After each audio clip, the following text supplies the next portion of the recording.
Tired of the same old hot takes and sports cliches? Want a fresh perspective on the world of sports? Then tune into the Fade Route with DNZ, the podcast that's changing the game.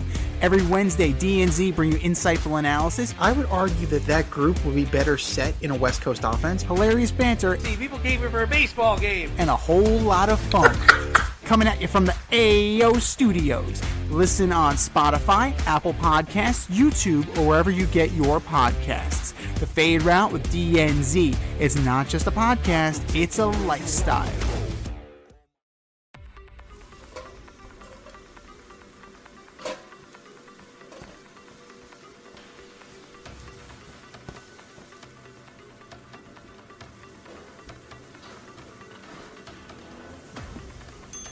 Order up!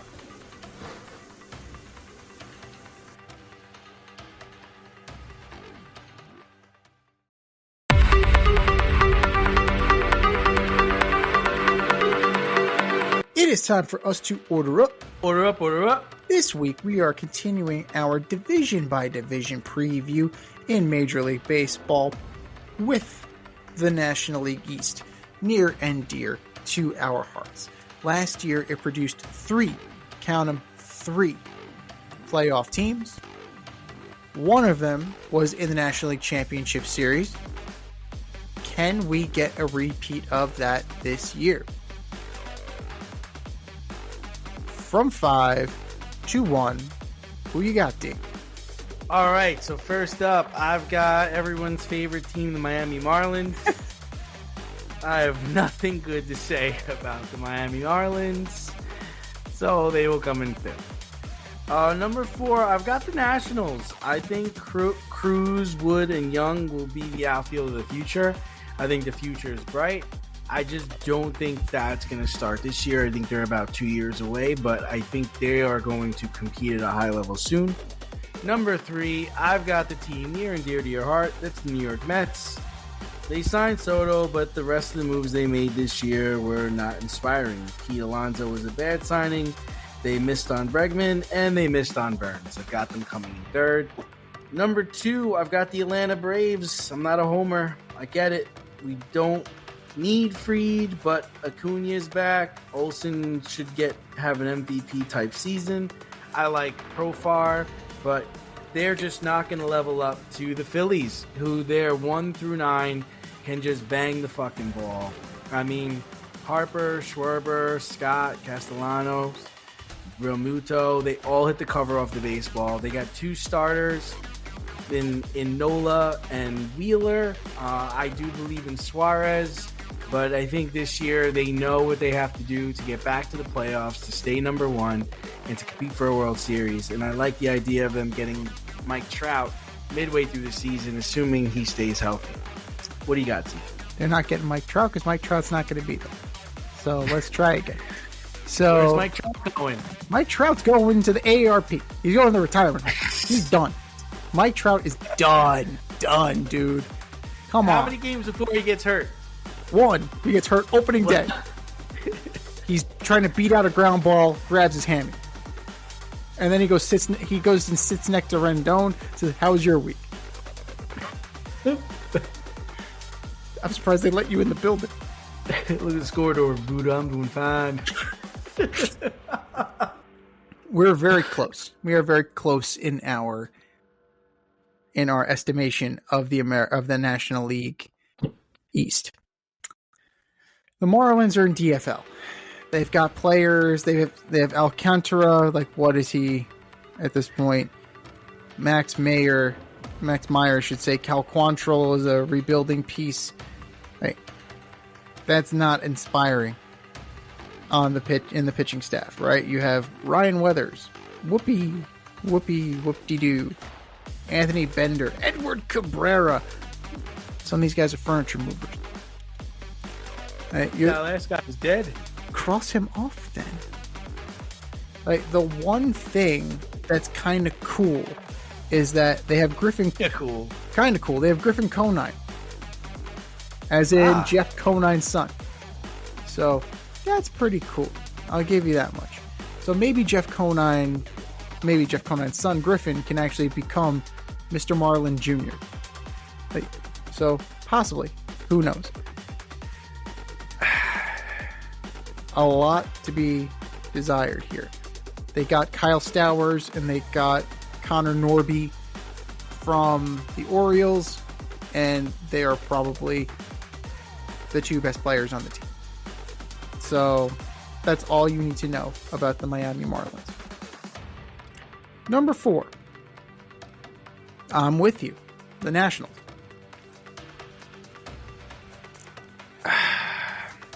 They have some players. They have some young players.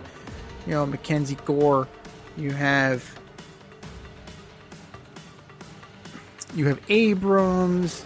You have a few other pieces. Dylan Cruz, which he may or may not. I mean, we'll see if Cruz makes it.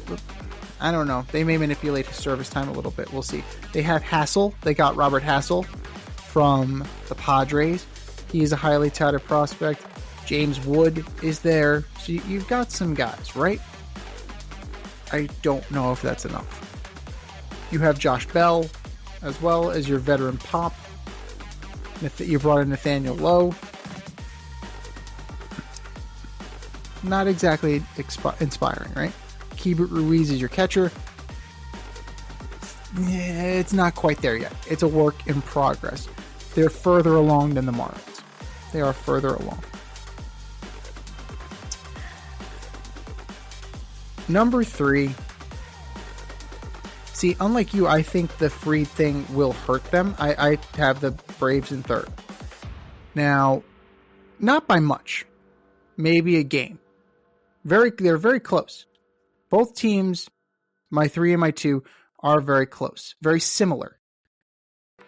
Can you expect another lights out year from Chris Sale like you had last year? Yes. No. Absolutely not. Everything had to break perfect. The moon aligned with Saturn and the Romulac system, and it all came together for Chris Sale to, 1, miraculously stay healthy, and 2, pitch lights out. I think it was more miraculous that he stayed healthy. I, for one, don't foresee him pitching the entire season. Strider, what are you going to get when he gets back? Lopez, is he going to have the year they had last year? All signs point to no. You got to watch out guys who have these career years. They have to do it again. Schwellenbach, he seems like a bright pitcher. Bryce Elder, he seems like you have a bright future with them. Bullpen, you got Johnson, Jimenez, Iglesias. You got players. You got some pitchers out there. The offense is as good as anything, right? They need a catcher right now. Right? Murphy's out. You're not going to go with Chadwick Trump as your opening day catcher. Yasmani Grandal turned down the Braves. I would like to know what the hell that's about. Good. He sucks. Sean Murphy's out for the first couple of weeks. Yeah. So, can you dig it, sucker? Can you bank on Acuna staying healthy the entire year? You hope so. But yeah. See why you wouldn't. And Jerickson Profar's already hurt. Got a bone bruise in his wrist. That happens. I love Jerickson Profar. Yeah. So, we'll see. I'm putting him on my fantasy team. We will see. Olsen, you hope he has the year he had 2 years ago, where he hit 50-something home runs. So, they'll be good. The Braves will be good. But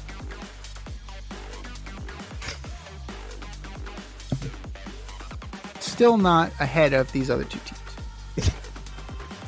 I have the Mets narrowly in second place. They're very similar. Both teams are very similar. Extremely. So, I'm sorry. Did the Braves get to the NLCS? No, they did not. No. They also didn't sign a player for $800 million either. No. Well, no. Because their owner doesn't have it in his couch cushion. Like, he had $800 million in his fucking couch cushion. So, you have now. Tell me what they got. Tell me about the pitching. So right now, Yeah, right now. Senga? Senga, right? He's working his way back. Manaea's hurt. Montas is hurt. But Montas, you weren't expecting much from him anyway. Manaea's going to nobody was. No. Clay Holmes is going to work in as your number 3, is a starter. Cy Young Award for Clay Holmes. Hey, you know what? If the experiment works, that would be very intriguing. Because he seemed to take to it. He actually started that game on Sunday that I went to when I was down in Port St. Lucie. And he was able to maintain his velocity. That's what I was looking for. He went almost 5 innings. So, if this works, might have a little bit of a steal there. I am not a Clay Holmes fan. So, we will see about that. The bullpen is a little bit deeper. You brought in AJ Minter. Former Brave. You brought Stanek back. Buto is there. You have some pieces fortifying the back end of that bullpen. Then you have Edwin Diaz. Offensively, you lose Alvarez for the 6 to 8 weeks. Has a broken hamate bone.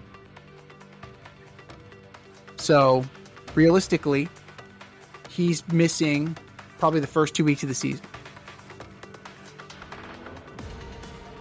The offense is good enough to withstand that. You have Alonso. We'll see him in May. We'll see. 6 to 8 weeks. That's the prognosis. Yeah. Right. 6 to 8 weeks. So, Alonso, Lindor, Vientos. You have Soto.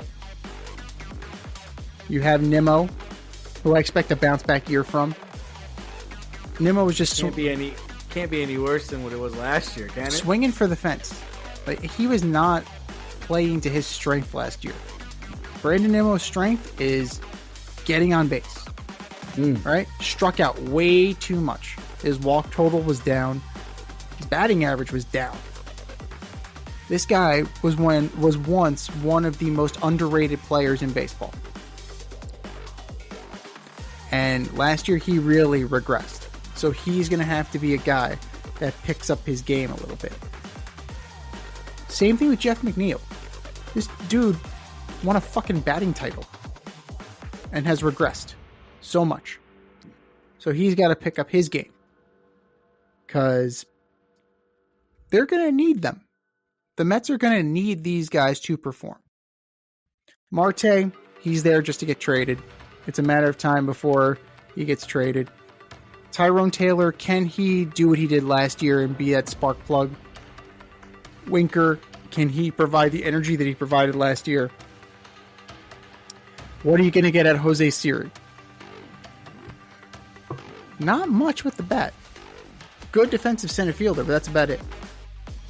So, where they kind of take the route, where they kind of take the lead, is the owner's willingness to spend and this prospect haul that they can turn around and trade, right? Dealing off Verlander, dealing off Scherzer. When they decided to selectively sell 2 years ago, they brought back in a good catch of prospects who are widely regarded around the league. So come trade deadline time, that could fetch a top-of-the-line starter if they need one.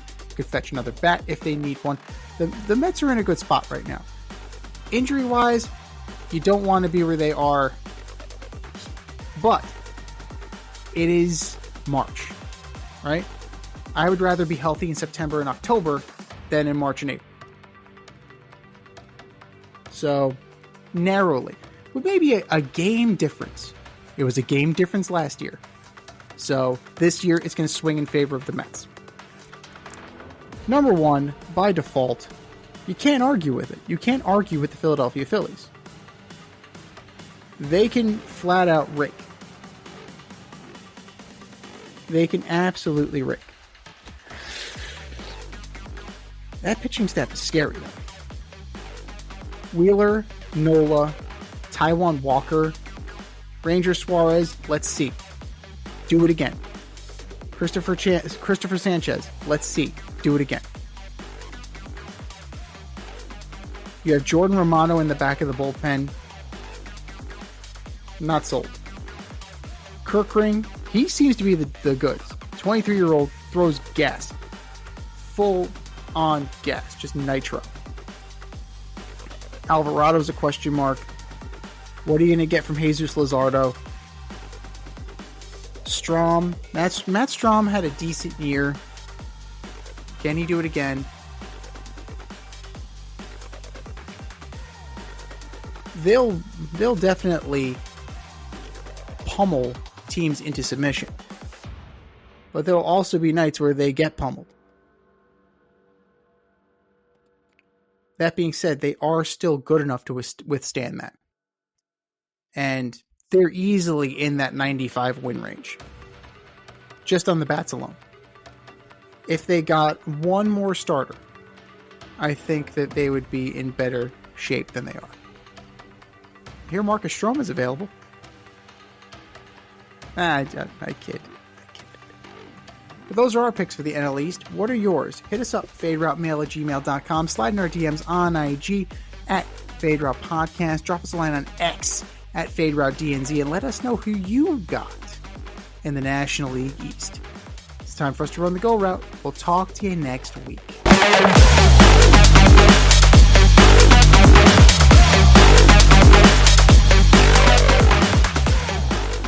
Thanks for listening to this episode of our podcast. If you liked what you heard and you want to hear more, be sure to like and subscribe on your favorite podcast platform. Leave us a review, rate us 5 stars, turn on subscription notifications, and share on social media. Tell your friends and spread the word.